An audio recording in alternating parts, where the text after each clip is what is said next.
The New York Jets trying to win their second consecutive game, coming into today 2-4. It got off on a very good foot as Chris Gardocki punts to Santana Moss. And out of bounds, he raced 63 yards with a nice block from Robinson ahead. A field goal by Phil Dawson of 23 yards. Browns got on, and then a 37-yard touchdown pass. Chad Pennington to Lavernius Coles. 14-3, the Jets. On that, an 8-yard touchdown pass to Kravett. 21-3 New York. Winding up the first half on a Phil Dawson 26-yard field goal. Jets have turned it over twice, yet they lead 21-6. Chad Pennington, a couple touchdown passes, 21-6. Kevin Harlan, Randy Cross, Giants Stadium. This offense looks different with Pennington as opposed to Testaverde. I have to give Herman Edwards and Paul Hackett some credit here. I think what they've done with Pennington and now they have Moss and Coles and Kravett, they've kind of changed their offense to adapt the personalities and the abilities of their offensive players. I mean, that's a sign of good coaching, and it's a sign of good adjustments. And that's a sign of a not real happy coach going in at half with a couple turnovers. Phil Dawson kicks off. And Chad Morton inside the 10-yard line. Will wheel his way up to the 28-yard line. Whistle blown and a flag thrown on the play. A 21-yard return. Looked like Jason Glenn may have been hit with the penalty for the Jets on the return. Holding number 58 during the run of the return team. 10-yard penalty, first down. Moments ago, Beasley Reese caught up with the coach of the Cleveland Browns, Butch Davis, on the sideline. I'm with Coach Davis. And, Coach, you had a couple of opportunities, had to settle for field goals. What'd you tell the guys in the locker room? Well, I mean, obviously, we've got to be able to run the football better because we get down inside the red zone. We've ended up having to settle for field goals. Horrible job covering kicks. We've done a terrible job. Santana did a great job on the one-punt return, really got them jump-started. We got to do a better job defensively of stopping their run. They're keeping the ball out of our hands by being able to move the ball. All right, Coach, thank you. As Santana Moss's old college coach had to be kind of a boo-yay thing. Boo, he did it. Yay, it's my guy. 10-yard line, 1st and 10. Orpheus Roy will tie up Curtis Martin and throw him for a loss of a yard, yard and a half. Back to the 9-yard line, 2nd down and 11. But yeah, we're talking about Chad Pennington in this offense, and Chad Pennington in that first half, 9 of 10, 122 yards, 2 touchdowns and an interception. But more importantly, of those 9 completions, 7 to wide receivers. Not so much all down the field, but as we saw, even when he threw it short, his receivers took it down the field. 2nd down, 11. It's getting heated on that sideline from the 9. Pennington swings it outside, caught by Curtis Martin. And then ushered out of bounds by Lewis Sanders near the 13-yard line, picking up 4 yards. We saw Butch Davis not real happy with his defense today, and there's something in common there. Henry, Little, Bush. You know what it is? All defensive backs. And when your defensive backs are the highlight of your defense, it's the reason. They're going after trying to light you up, and Butch Davis is absolutely right. They're throwing on his defense, and offensively, it's not a question of not being able to run. I just don't think they can. 13-yard line, 3rd down and 7. Time for Pennington. Outside, incomplete. Looking for Beck. Covered on the play by rookie Kevin Bentley. No yellow on the field, and the New York Jets have got a punt. Well, I think the rookie Bentley got away with a little, I believe the old call from our old referee, giving him the business. I think he was giving him the business with the left. Was it Red Cashin that said that he was giving him the business? The left hand, the left hand is wrapped around. He's giving him the business there. But yeah, when you get away with it, it's good defense. When you don't, it's a rookie making a dumb mistake. I think it was Ben Bryant. Here comes Matt Turk's punt. High and hanging. And Northcutt back at about his 37-yard line, and he races past midfield into the Jets 45. A 50-yard punt, an 18-yard return, and a flag on the field. Hey, I'm Butch Davis. I get my running backs. I say, you watch Northcutt run with the ball. Holding Bang. number 82 of the receiving team.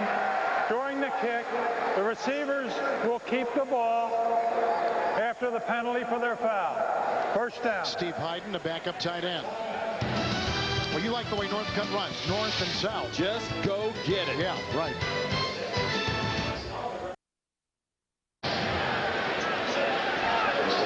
After the New York Jets just punted, the Cleveland Browns 27-yard line, first down and 10.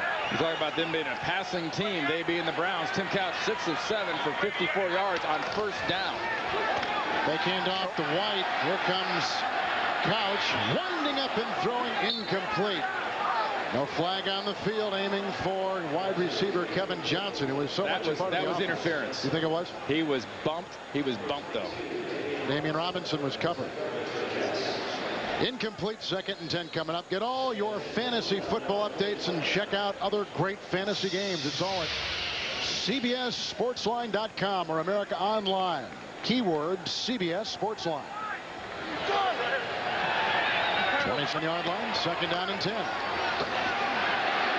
White, no place to run, no place to hide. Mo Lewis was there along with Donnie Abraham, closing the door.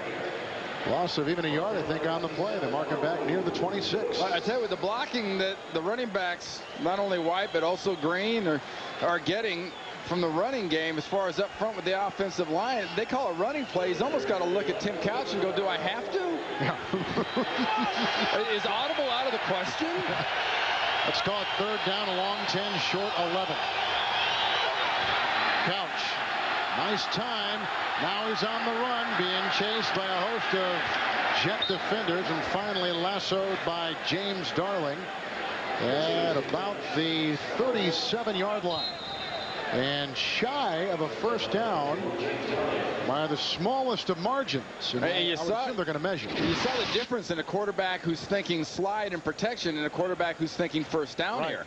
Nice job there by Ross Verba working against John Abraham, keeping him off his quarterback. If you want to slide, they're going to mark you where you start sliding. If you go head first, like Tim Couch is going, you're thinking first down and how far down the field I can get it. He got the first down on the bounce. But I don't think he got the first down where he's going to be marked.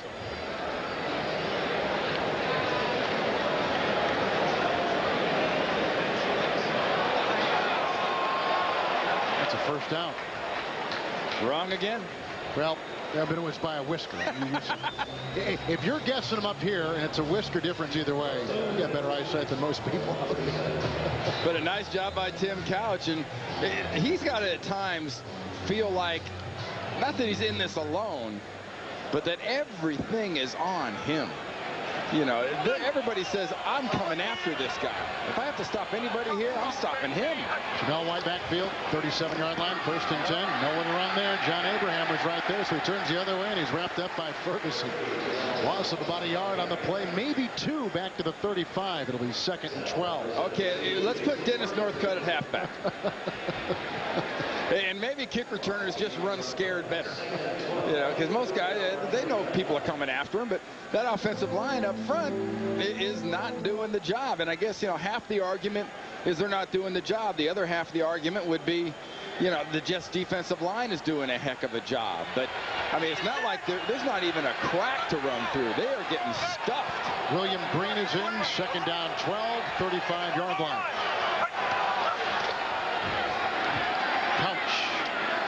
Outside for his tight end, Mark Campbell, his 11th reception of the season. Out of bounds outside the 41-yard line. Gain of 6 on the play. Tennessee coming back on Cincinnati, and Pittsburgh is running all over Baltimore. They need Ray Lewis back in the worst way on that Baltimore defense. I'm not sure Ray Lewis would do much help for Tommy Maddox to Plexico Burris, though. Maybe not. How about Vic down in Atlanta? He's looking awful good. Big game playing against his cousin, Aaron Brooks. Yes, right.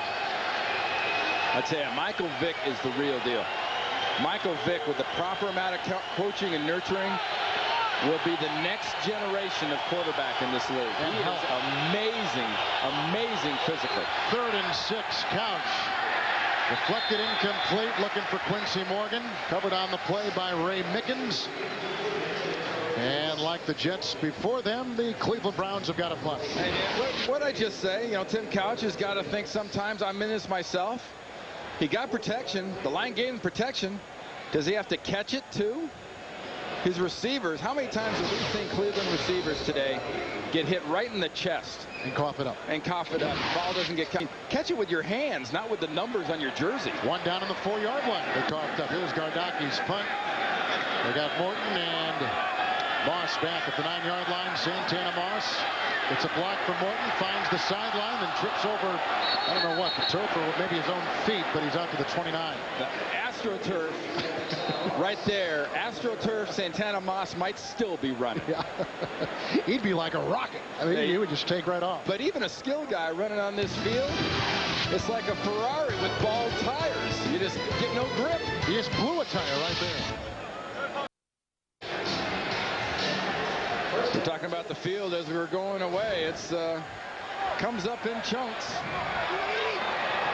After the punt by Cleveland, 1st and 10, 29-yard line.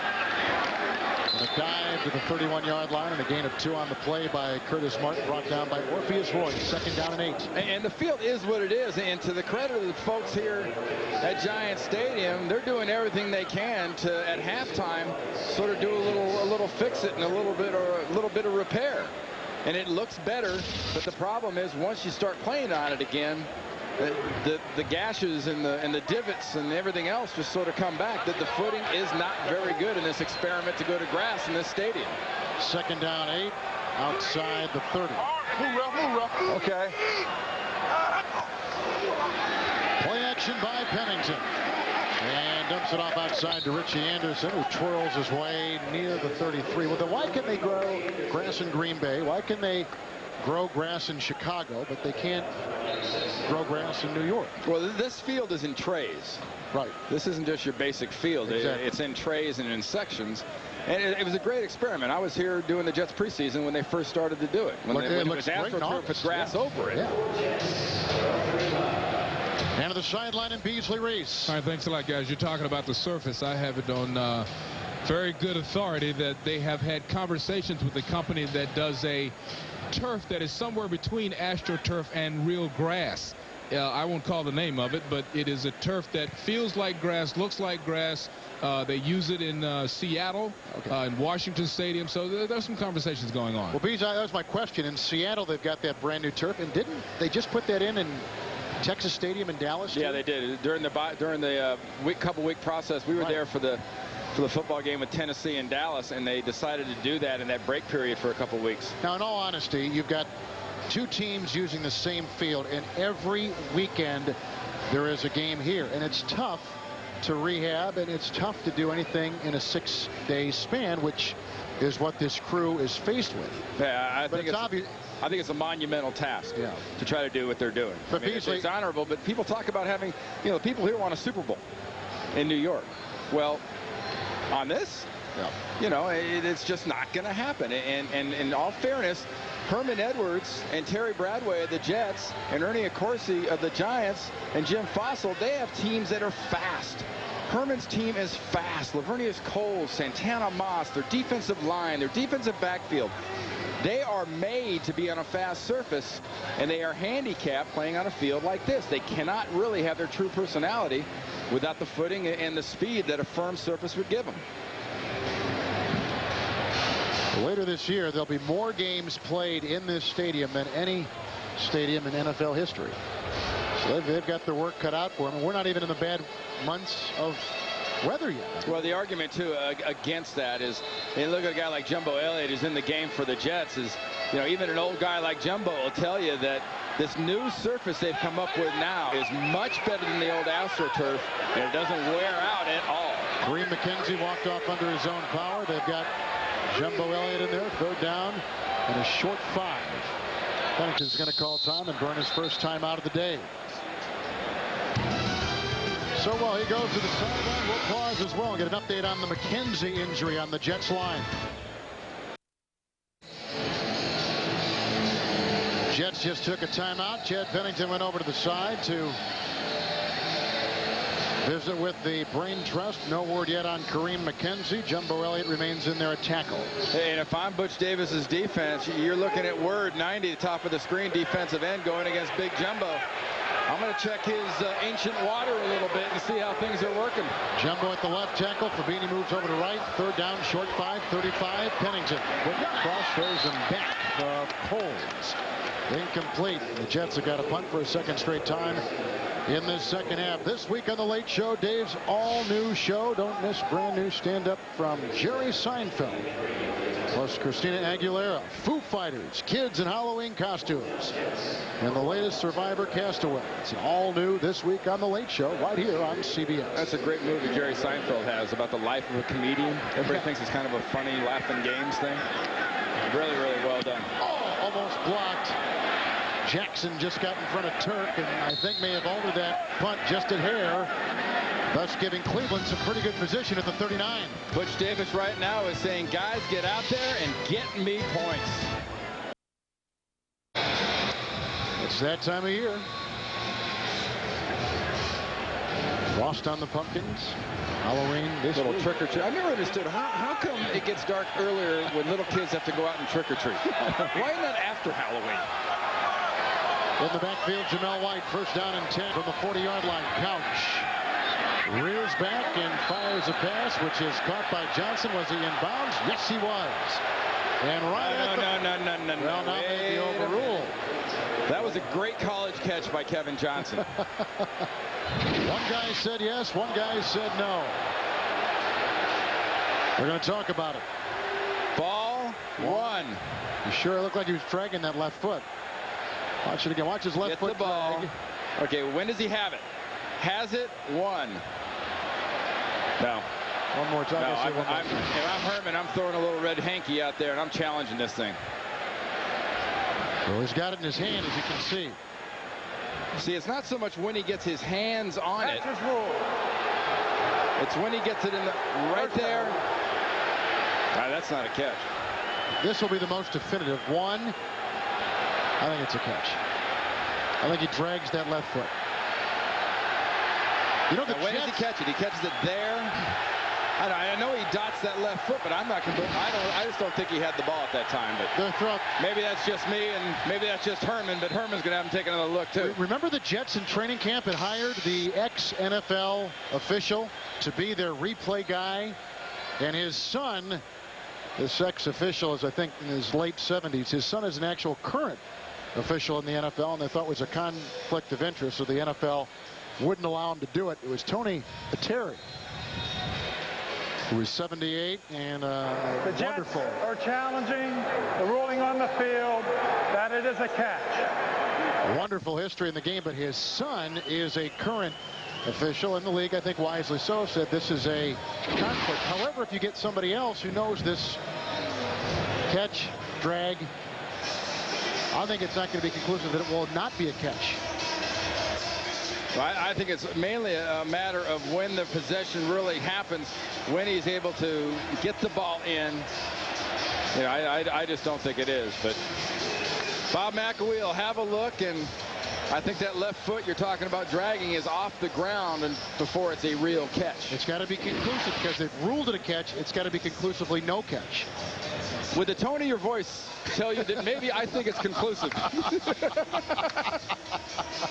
We'll go back and forth. Puts in the air, it's a catch. It's not a catch.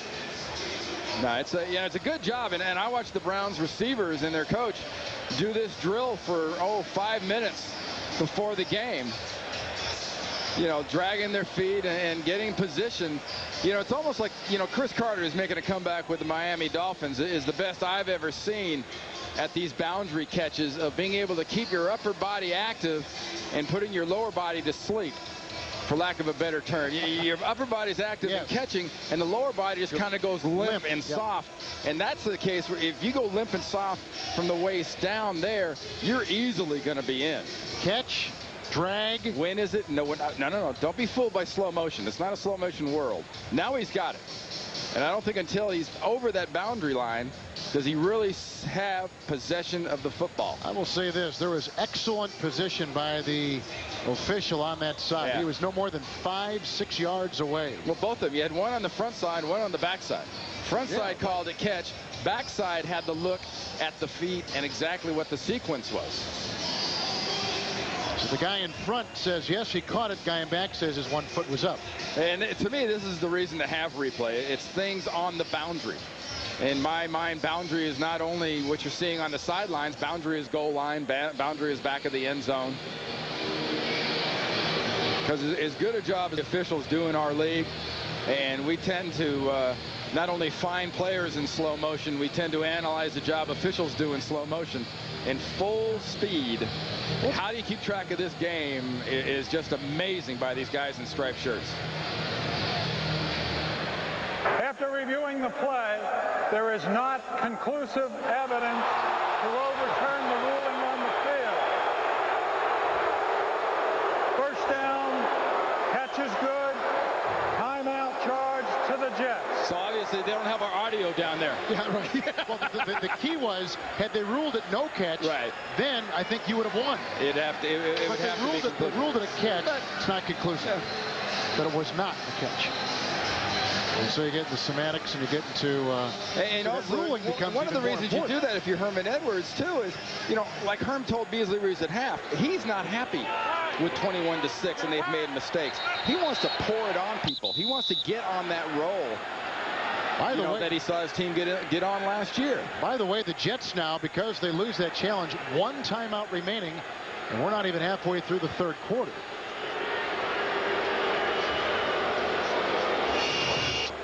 Beasley Reeves, what do you have? Well, I have the information you were looking for on Jets lineman Kareem McKenzie has a right ankle injury. He walked into the locker room on his own power. It's x-rayed, returned doubtful. Thank you, Bees. Right now, probably the most consistent and best Jets offensive lineman. That's a blow to the Jets. 1st and 10 after the catch.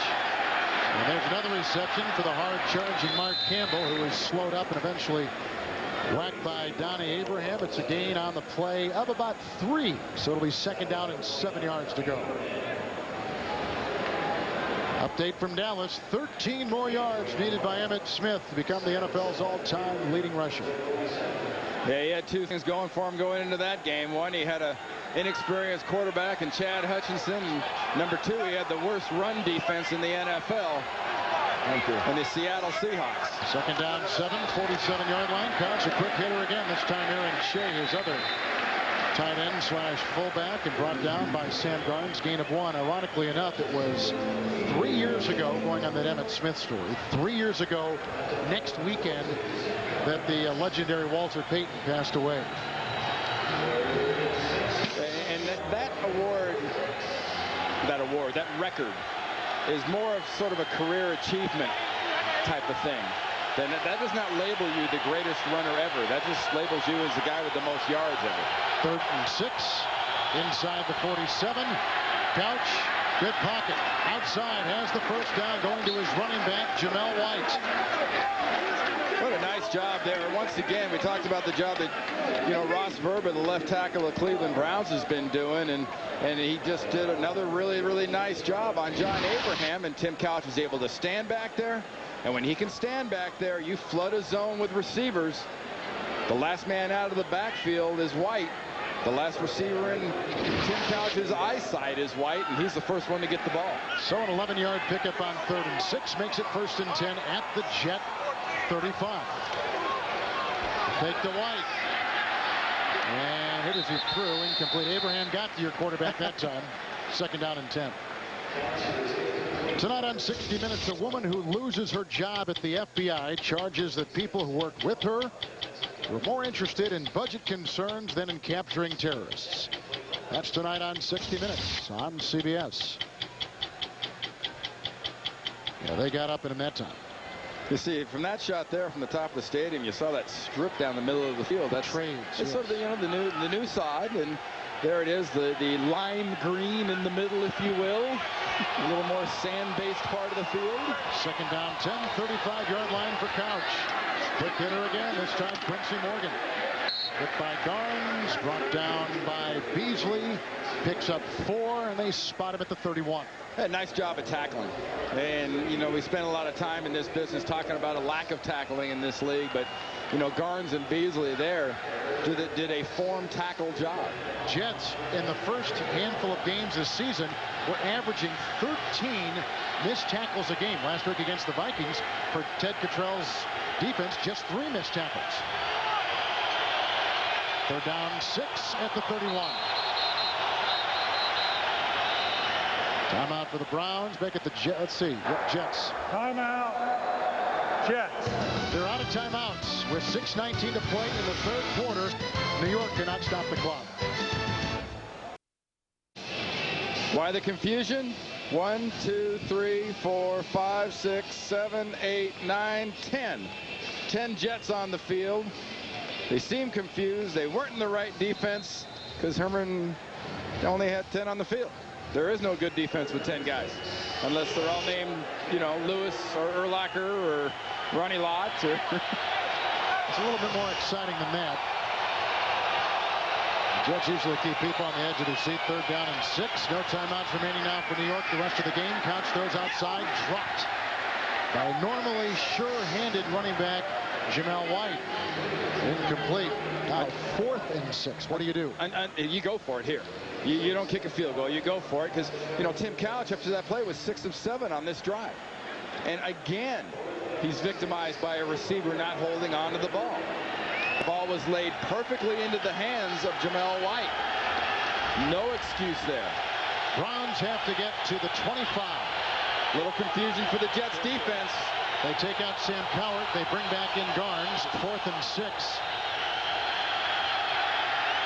The block by Stokes and a pass is caught. Kevin Johnson, a gain of 20 yards. And he's to the New York Jet 11-yard line. And Butch Davis gambles and wins on 4th and 6. Kevin Johnson there on the right side of your screen just has the time.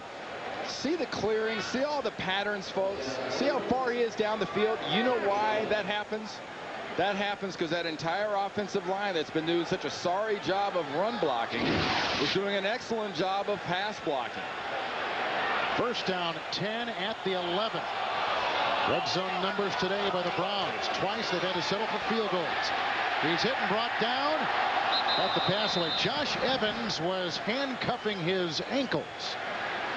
Or ankle cuffing his ankle cuffing. Whatever.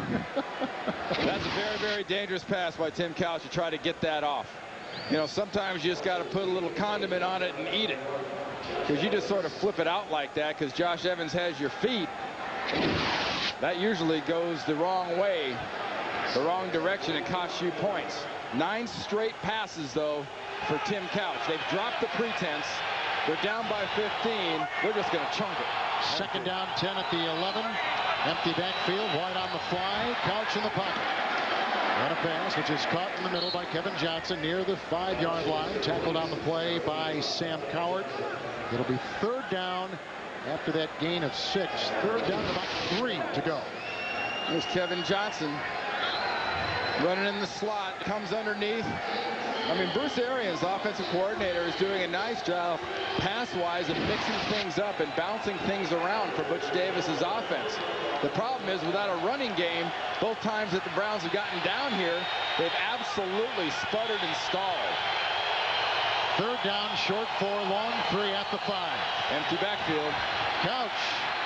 No check. Now moves. Here comes Jason Ferguson. The pass caught for a touchdown by Mark Campbell.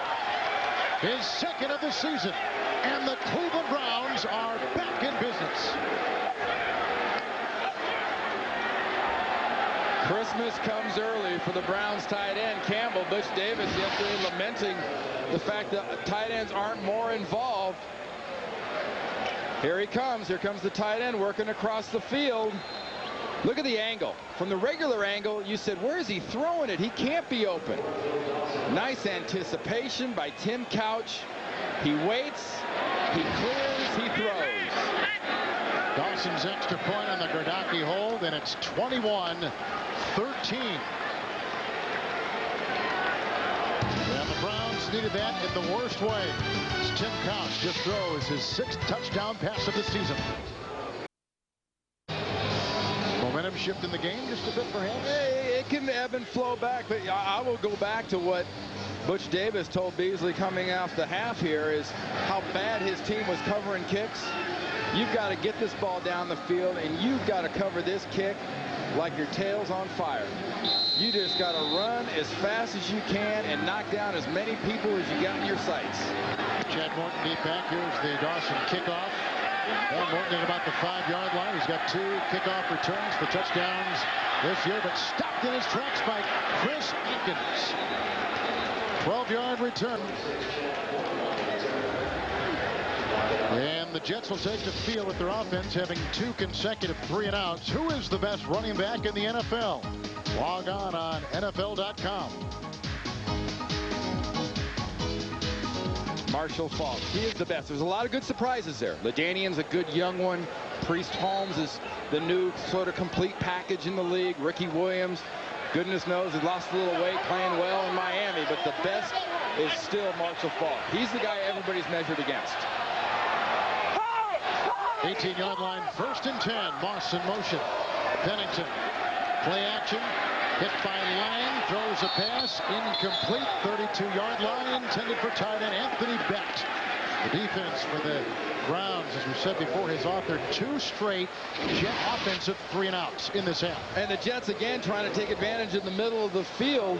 This time trying to take advantage of the linebacker Earl Little. And Anthony Becht right now, he's got 2 attempted catches and 2 tattooings. Yes. They've gone after him pretty good. And Earl Holmes, I love Earl Holmes as a linebacker. I know the Steelers say they don't miss him, but I think they miss his physicality. His just smash you in the head style. 2nd and 10. Gain of a yard. Jumbo Elliott remains in the game at the left tackle. Jason Fabini has moved over to right tackle, although Kareem McKenzie has come back out onto the sideline for New York. Did Jumbo get the wrong helmet? That's a big... Looks like the big guy got the wrong helmet.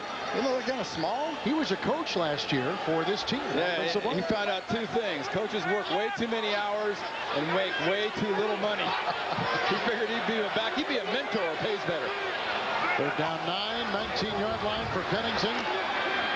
He goes deep down the middle. One of the few deep passes he has thrown today. Looking for Richie Anderson. The 3rd consecutive 3-and-out for the Jets offense, which looked almost perfect in the first half, struggling here in the second. And we talk about change of personality. And what we really haven't seen much of is the shorter passes, those 8 to 10-yard passes that the Jets receivers were taking 10, 15, 20 yards down the field after they caught it. But didn't you think there'd be deeper passes today on the part of both teams? Absolutely, especially to Santana Moss. Turks punt. Northcutt back, fielding it at the 38-yard line for the Cleveland Browns. Chased by Garland, chased by Dirth, and brought down by Kelvin Moses. At the 48-yard line, a 43-yard punt, a 10-yard return. Also tonight on CBS, Libby Parsons was convicted of murdering her husband. Now she's out to prove he was alive all along. Don't miss Ashley Judd and Tommy Lee Jones in the action thriller Double Jeopardy. That's tonight on CBS, America's most watched network. It's a good show. Oh, it's a very good movie. Jets may have some double jeopardy right here if they don't start to toughen on defense and get their offensive rhythm that they showed back in the first half on track here in the second. Oh, absolutely. You know, you talk about Frisman Jackson on that last return. It's going to take him about another 20 minutes to get all the stuff out of his helmet. This Browns offense would like to put some more stuff on the scoreboard, and they will continue to throw it if they have any sense.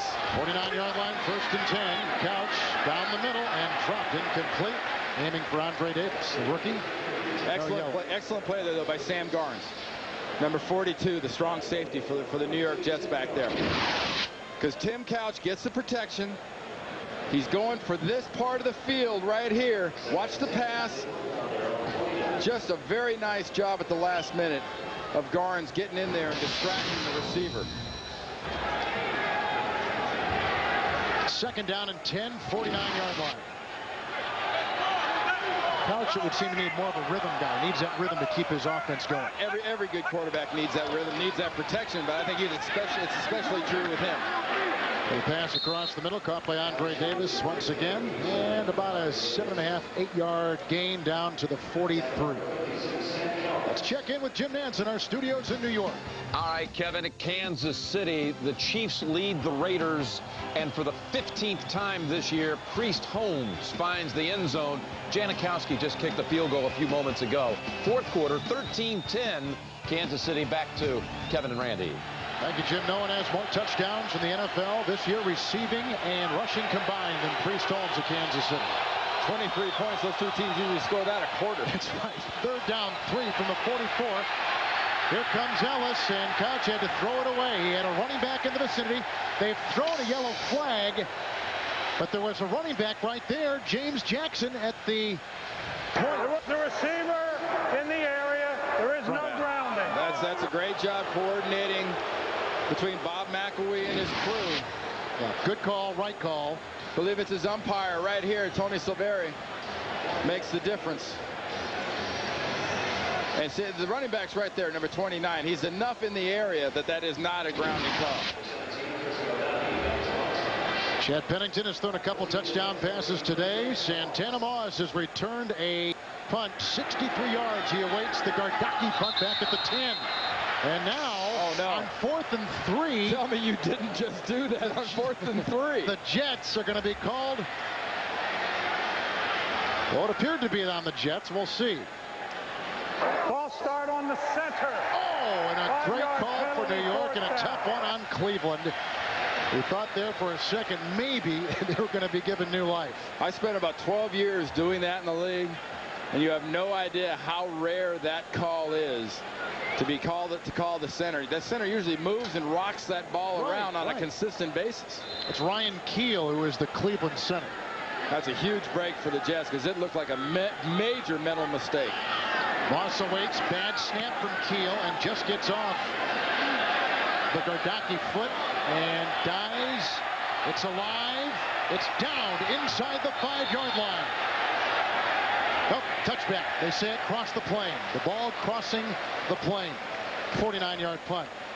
So Gardocki had to fiddle with a low snap, picked it off the sand-based field, and then almost had it die at about the 1. Oh, you saw the way that ball landed, too. It landed much like a punt would at the beach. Yeah, right. It sort of hit and it bit and it came back. And a splash of sand. And remember, it only has to catch an itty-bitty part of that white line. And it lands right in the middle of it. There was a lot of meat on that turkey leg. That was right smack dab in the middle.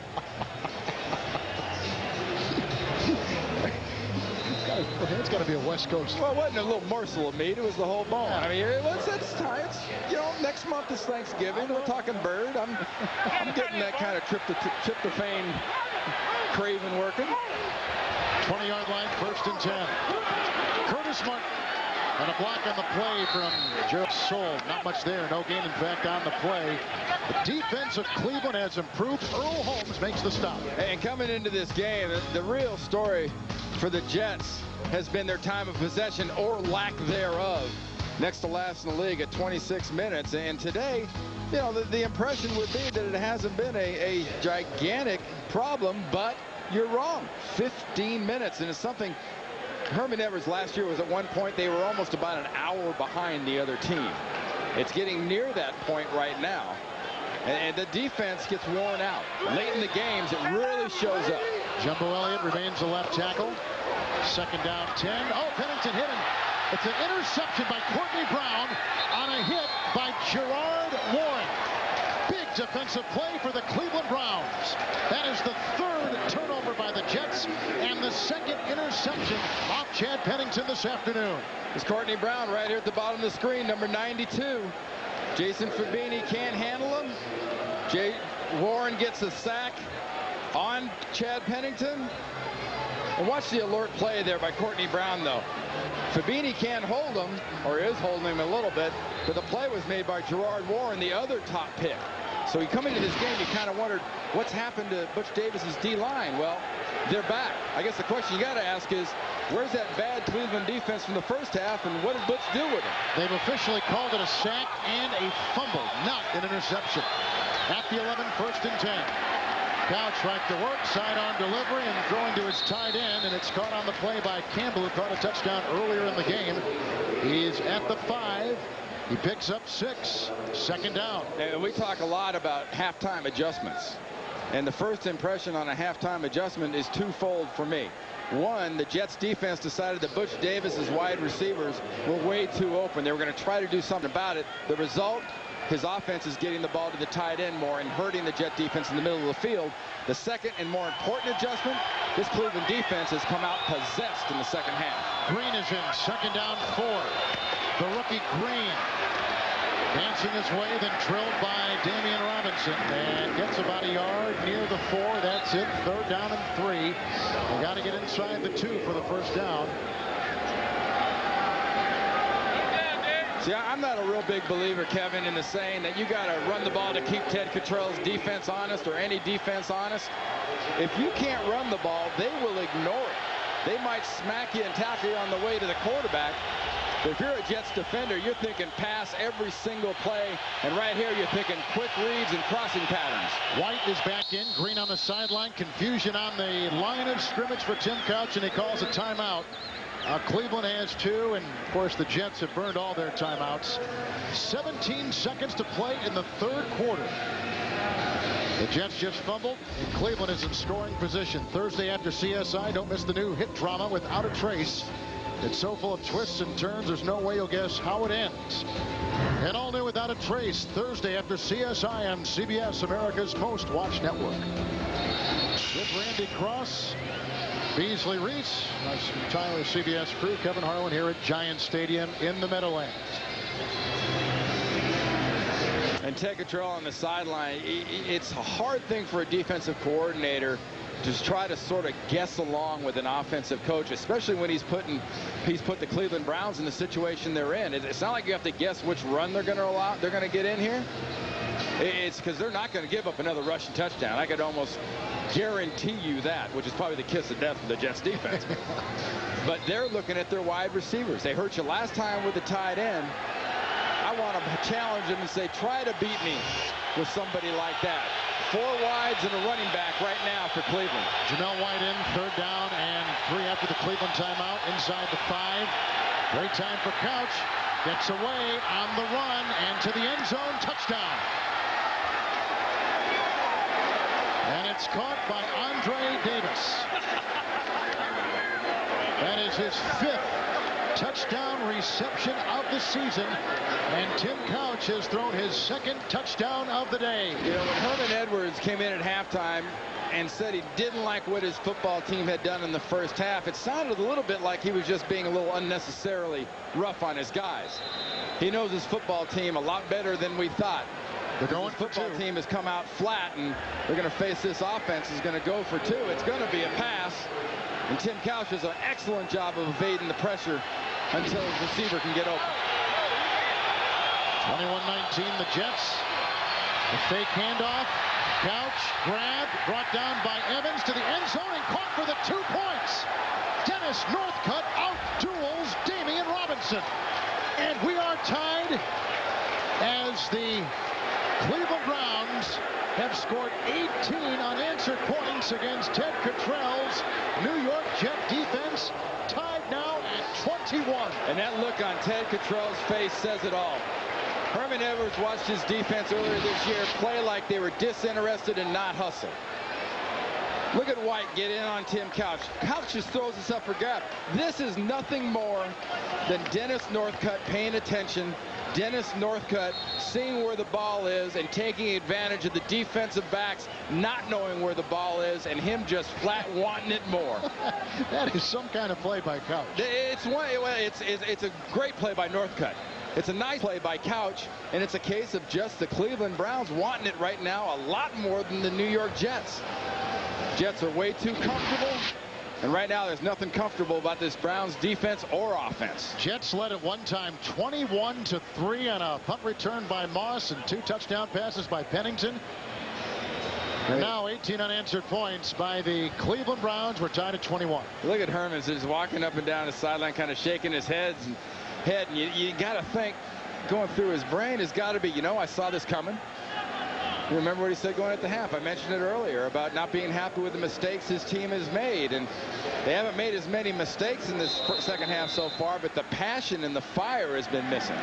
We're not in Dallas. Emmett Smith has broken the Walter Payton record. The ensuing kickoff, Chad Morton at the 7-yard line. Breaks a tackle and finds some room, and Bentley finally gets him, the rookie linebacker. Up near the 40-yard line. 33-yard return. So the Jets now in a fight with the Cleveland Browns. We're tied at 21 at the end of 3.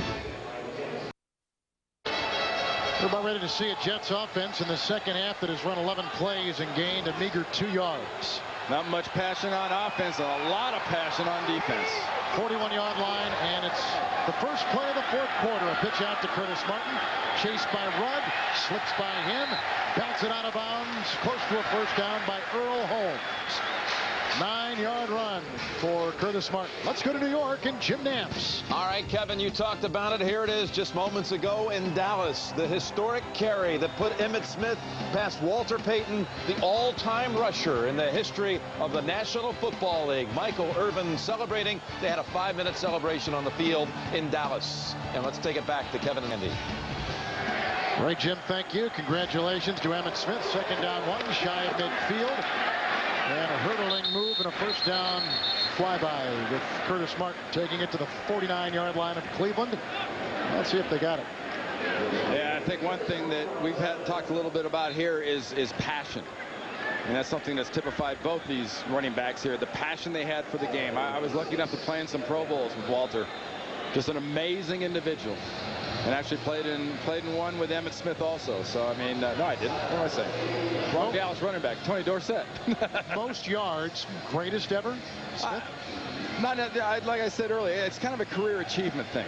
He's been around for a long time. He's lucky, played on a lot of great football teams at Dallas that featured him and wore people out with the run with that great offensive line. I mean, I will stand by my earlier comments about Barry Sanders being the greatest running back I ever saw. Sort of left a lot of years in the tank when he quit and decided to leave, but I think he's the best. And you know, I was just talking about passion, and if you're in this game and you're looking at the Jets, how do you get passion back into your game? You give the ball to number 28, Curtis Martin. Is exactly what they've done. First down and 10 at the 49 of Cleveland. Browns have scored 18 unanswered points. Curtis Martin wrapped up by Rudd and Rodgers, and a loss on the play of 3. That's the kind of defense we saw from Cleveland a year ago when they were so tough to play against. And really, when you're Earl Holmes that has come here as a free agent, when we talk to Holmes, number 50 there, what's the biggest difference? What do you have to bring here? And, you know, he said it's not really up to me. It's the defense has to develop a personality. Defense has to develop an attitude, and that's something we've really seen in this second half. They have got an attacking attitude, and they're taking it out on the Jets. Second and 14, 47. Curtis Martin slashing outside. Tripped up by Holmes as he dives to the 43 and picks up 10. Just like that, he picks up 10. You know, one of the things about Martin is he was injured early in the season. Now, ankle is fine, and he looks fine, like the old Martin. And the offensive line has really come together. And, you know, what happened to them earlier with Kareem McKenzie going out, it doesn't seem they've missed much now. With Jumbo at left tackle, you got Fabini working over at right tackle, and at least on this series, they've come out and looked like the offense we saw in the first half.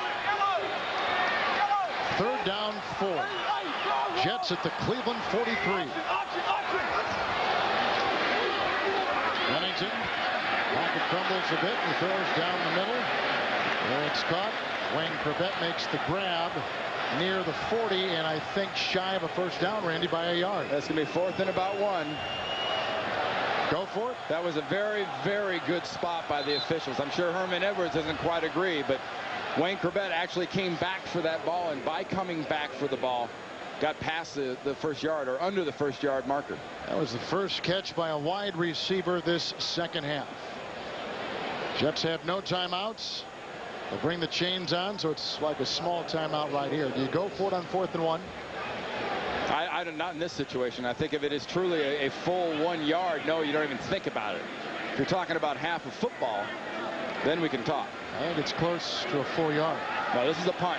You get Turk on the field, your punter, and you let him pooch that thing down in the middle of the field. Pooch it down in the sand pit, Herman, and let that ball bite and make Tim Couch and this offense go a long ways. What about a fake here? What have you been smoking? I'm just throwing it out there. I'm just throwing it out there. This guy has had a pass attempt this year and 1 rush on a fake earlier this season. He's done that kind of stuff. I'm just saying. In a tie game, 4th quarter, with 12:18 to play. Survey says. How about trying to draw him off sides? No, you pooch it in the sand pit. And into the end zone. it goes. Crossing the plane. 40-yard punt. Wasn't in the sand pit. Yeah, that's right. You called it. There was no grass over there, but the sand pit's in the middle. Cleveland gets it back.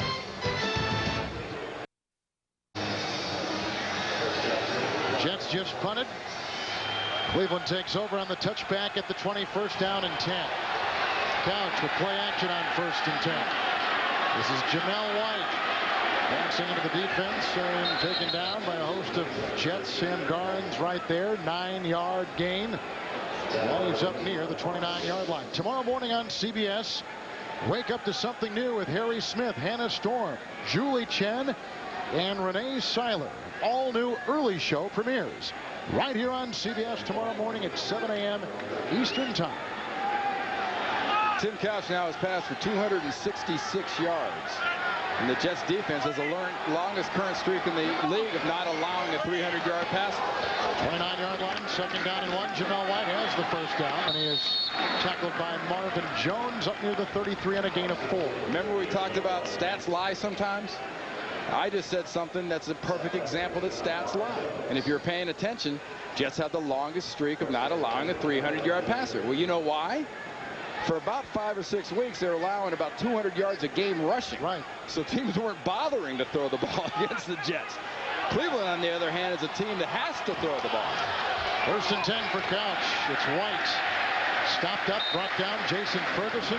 Back the loss of 3 on the play. Ferguson came through, and Larry Webster, first time we've called his name today, shooting through the 2 big guys in the middle of that defensive line. Hey, that's one thing we're seeing too, as Webster leaves the field, is Herman Edwards and Ted Cottrell have got a lot of substitution going on with this defense. Some of it's early, but a lot of it has been late. Just after that team breaks the huddle, we've seen guys sprinting on and off the field. Up to the 31, 2nd down and 12.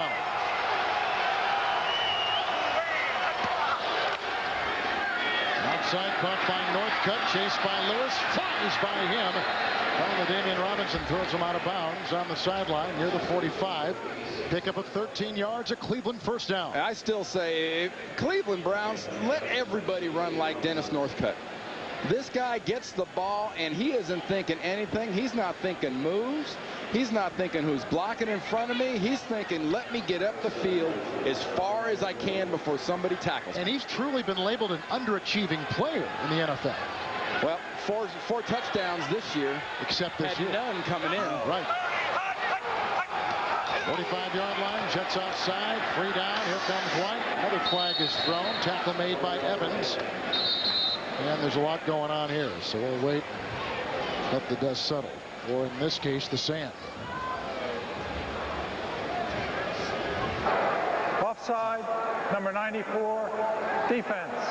5 yards, 1st down. Abraham, 2nd time he's been called for that today. And Tim Couch is a guy that has the bark, and Herman Edwards is he came into an NFC East with guys like Jaworski and Sims and people like that had great barks. You know, Joe Theismann had a great bark. Loves to use that voice, Mr. Theismann does. Still does. Yeah, but Tim Couch has also got a big bark. He can bark. 1st and 5, White bobbled it on the handoff and finally gathered it in. Tackled by Sam Cowart, crossing the 45 into the 44, and a 1st down for Cleveland again. See, here's an example. I was talking earlier, remember I was kind of half joking, half laughing about kicking into the sand pit. You had the ball on the 40-yard line. Because you kicked it into the end zone, you lost 20 yards, let's say 18 yards by not killing it on the 2. It was a 20-yard net punt. That opened up that much more yards. It's kind of a hidden yardage. It should be inside the 5. They got it on the 20, and now they aren't backed up, and they're moving the ball against it. And you still think they should have punted instead of going for it? Absolutely. 44-yard line, 1st and 10. Look at the time for Couch. Across the middle to Mark Campbell, which has been a favorite target today. He's at the 39. He picks up 5 on the play. Marvin Jones was right there. 5 catches for Campbell, who came in 2 today with only 10 all season for the Cleveland Browns. This is a career day for Mark Campbell. It's a career half. Yeah. You know, they're feeding this half. It's one of the adjustments we talked about. The defensive backs have decided to take away the receivers, and Couch is just happy to dump it off to his tight end. 2nd down 6 from the 40. White in the backfield. Good block by Verba. Pass caught. Northcutt inside the Jet 30 and down to the 28. Picks up 12 yards, and the Browns will move the chains again. It's amazing sometimes in this league what a transformation a simple break for a drink of water and a bag of ice will do to you. Going into the half, this Jets defense was frustrating this Cleveland offense. They were playing with a fire. They were aggressive. And right now, it's like they put Dramamine in their Gatorade. They're about to fall asleep. Look at the difference in this half. 28-yard line, 1st and 10 for Couch. Again, with great ease and rhythm to his throwing, he goes outside for White. Tackle made by Aaron Beasley. And let's take the emotional things aside. Strategically, what has Cleveland done or the Jets not done in this second? What's the bigger issue? I think you're still seeing excellent pass protection by Cleveland, which they've done all day long. I mean, that entire offensive line for Butch Davis's offense has done a great job. Tim Couch has been very, very patient. I think his receivers have been very, very patient, knowing that he's going to throw to the open guy, whether it's for a 3-yard gain or a 10-yard gain. Good-looking long drive. 9th play coming up for the Cleveland Browns. 2nd down and 7. Couch across the middle. He's got Campbell again, who twists and turns his way close to a 1st down. He had to get inside the 18, and he'll be very close to that spot. 6th catch for Mark Campbell today. You know, we're seeing a lot of passes by the tight end. Watch an umbrella form here by the defensive backs, but more importantly, watch a dead area in the middle of the field form when everybody else clears and everything opens up, and that's the area that the tight end just kind of fits into. And Tim Couch at this point is happy just to sort of do that. He's hit his last 9 passes in a row. You know, if you're going to be a passing team, this is the way to be a passing team. You're using the pass as the run. So we've mentioned the word rhythm often. Not only the quarterback getting in rhythm, it's the offensive line getting in rhythm, the wide receivers, the whole package. Yeah, I mentioned quite often, and we talk about this a lot, that my analogy is always a boxer. You know, a Sugar Ray Leonard, Oscar De La Hoya, somebody on their toes, bouncing up and down, whack, left hook, left jab, whack, right hand. And you just get the rhythm going. You get the sequence going. Couch has thrown 2 touchdowns today. 3rd down and 1 inside the 19. A pitch out to White. Chased on the play by Cowart. He got a block from Verba and dives ahead and should have the 1st down. Stopping on a dime and corkscrewing his way to the 17-yard line. Gain of 2 when he needed a yard. 1st and 10, Cleveland Browns. That was excellent defensive execution on sort of a trick, goofy play. Everybody went right. They flip it to Jamel White. We've seen a lot of teams do that. A lot of teams feature it, especially the Oakland Raiders. But it was a very, very poor job of tackling and surrounding the ball carrier by the Jets defense. Cleveland has held the ball for over 6 minutes on this drive. 17-yard line, 1st and 10. Couch fires a pass down the middle, and it's caught by Andre Davis. And a flag is down. This is against the Browns. Wipe it away. He was all the way to the 5. Illegal hands to the face, 77 offense. 10-yard penalty, 1st down. That's Verba. You know, they could call that almost on every play. Illegal hands to the face, unless it's just so blatant. Well, on either side, a lot of the times it's when that hand is usually probably that right hand as the guy moves inside, gets up into the guy's face mask. And people always say, you know, when you get your hand up there, you got to pull it out. I can tell you from personal experience, when you're in a position like Ross Verba was right there, you got that hand jacked in there, and you're about to lose your guy. If you have a choice between losing your guy and letting him hit the quarterback and keeping your hand up in that guy's face, that guy's getting a facial. Because I'm keeping my hand up there, and he's not hitting my quarterback. With the penalty, 1st and 20, back near the 27. Draw play, White. Grabbed and brought down by Marvin Jones. Spun at the 23, picks up 5. But they're holding on to the ball, Randy. They're eating up clock. The Browns have scored 18 unanswered points. It is fitting together. And the Jets, remember, cannot stop the clock. Timeouts. They're out of timeouts. You mentioned that earlier. It's huge for Butch's offense. And right now, it's exactly what an expansion team wants to do. It's exactly what a young team looking for a spark, looking to get to 500 in a bad division, the AFC North. You want to hold on to the ball and give yourself a chance to win late. Second down, 15 inside the 23. Couch goes to his second option. The ball was swatted away. Whether knowingly or not, it was deflected. It's incomplete. And Sean Ellis, who may have just been doing a helicopter inside, may have deflected the pass. It's just a good idea when you're out as a defensive end like Ellis here coming up. You see the ball about to go out. Get those hands up. Ryan Tucker does a very nice job at right tackle, blocking on Sean Ellis, 92, right on the left side of your screen. Look at that. Block. 4 yards from the quarterback. He gets the hand up. That's a heck of a play. Third down, 15 inside the 23. Shotgun for Couch. Here comes the rush by White. Goes outside to Campbell, who gets a block from his receiver on the near side. Johnson works his way to the 20, and he picks up about 5. They'll spot him at the 18-yard line. Hey, you think Mark Campbell's going to sleep well tonight? He's getting more exercise today, catching balls and running with them than he has in the last few years. Now here comes Dawson, who has not missed inside 40 yards since opening day last season. Uh-oh. This for Cleveland's first lead today. A 35-yard drive. And the Cleveland Browns have scored 21 unanswered points on the New York Jets and take their first lead with 3:30 to play. And Herman Edwards saw it all coming.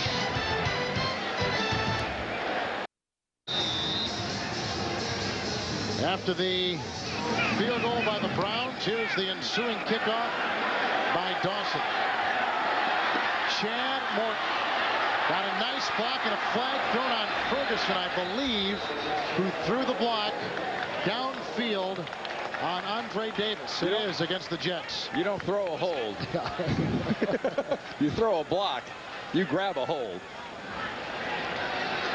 It was on Nick Ferguson. Number 25 on the return team.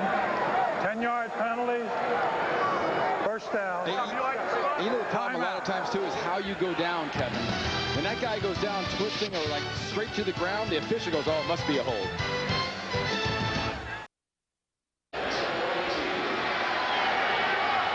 Tim Couch orchestrates a 61-yard drive, 7 of 8 throwing on it.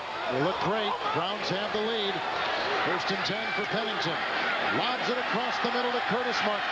Jets do not have any timeouts, so every play will be crucial. He is up to the 28. And there's got to be a little sense of urgency, I would assume, with this pace on the offense. Well, I'm always saying, you know, hurry. Just don't move so fast. You want to really have the poise to execute. Pennington's lucky. He's got a very veteran offensive unit in there with him right now. They've been in this situation numerous times. 29-yard line, first and 10.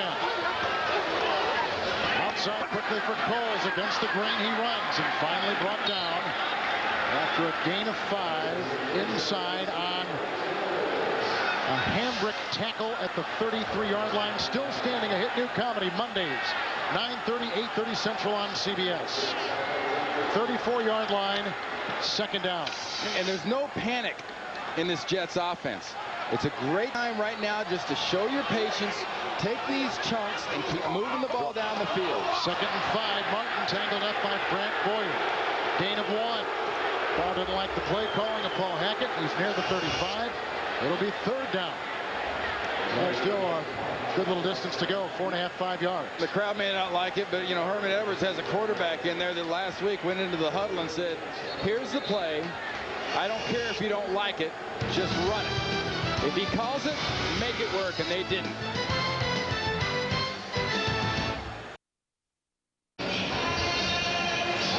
We're at the 2-minute warning where the Cleveland Browns lead the New York Jets 24-21. They've scored 21 unanswered points to take their first lead of the game. 10-20-28. Jets are trying to count it. 3rd down and 4. No timeouts for New York. Shy of the 35. This is Wayne Corbett time for the Jets. Bennington winds and throws a pass to the near side, caught by Santana Moss. Clock continues to tick. Picks up the first down at the 49-yard line, a gain of 14 yards. Nice job by Wayne Corbett inside. See him in the slot, pushing Earl Little off. Gets the concentration of the defensive backfield. That opens up Santana Moss in his pattern for that completion. Good patience by Chad Pennington. Near midfield, 1st and 10. Pennington dropped by Corbett.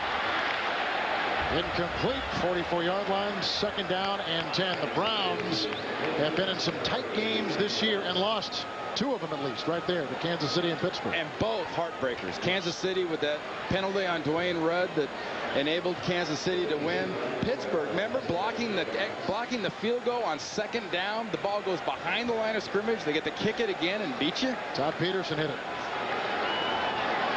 2nd down and 10. Just shy of the 50-yard line. Martin is in the backfield. 3 receivers deployed. Browns with 4 down linemen. Bennington lobs it across the middle. Caught by the leaping Martin. Takes it down to the 43-yard line. Still doesn't have a first down. Picks up 7. He's in the middle of the field. The clock continues to tick. And again, no timeouts for the New York Jets. This is a real test of Chad Pennington, where he is in this offense. Looks to the side. It's his tight end, Anthony Beck. Gets the first down and stops the clock with 1:07 to play in regulation. That's the first catch by a Jet tight end this afternoon. Hey, you have to be impressed by the job that Herman Edwards, quarterback, is doing here on this drive.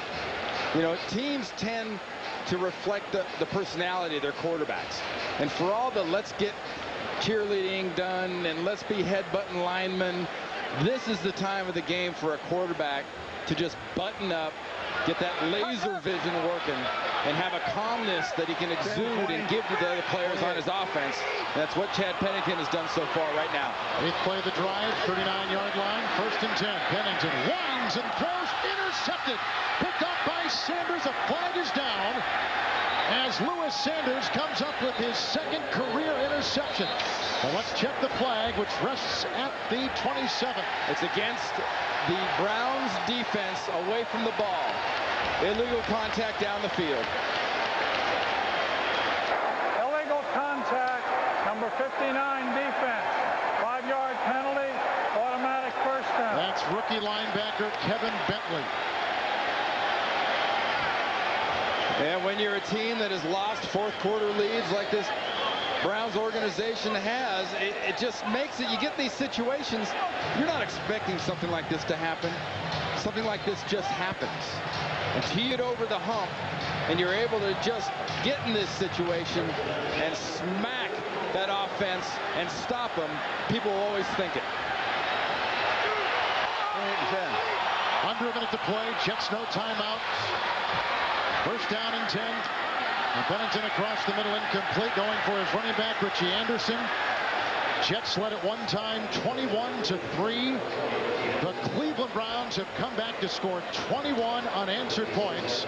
Pennington has thrown 2 touchdown passes. Tim Couch has thrown 2 touchdown passes for the Cleveland Browns. And now this final drive, and a field goal moments ago from Phil Dawson put the Browns on top, 24-21. Hey, I'm not sure if on this surface, even John Hall with his strong leg has got 52 yards in him. 2nd down, 10. Jets at the Cleveland 34.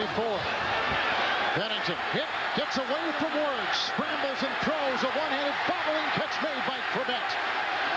And then pushed down by Rudd. Clock continues to roll at 39, 38, 37. Plenty of time. Your quarterback has to keep the calm. The offense has to keep the calm. You're going for a field goal at this point still. 3rd and 5 from the 29. Outside they go. Caught by Anderson. Out of bounds at the 26. Gains 3. Stops the clock at 24 seconds. I just love the poise that the Jets offense is showing on this drive. No timeouts as a hole they put themselves into. And the situation here is they've also put themselves in this situation. They've set John Hall up for what may be a 43-yard field goal attempt. Off this surface, attempt is a very appropriate word. He was hitting field goals on this side of the field no longer than 45 in pregame warmups. Cleveland has taken a timeout with 24 seconds to play in regulation.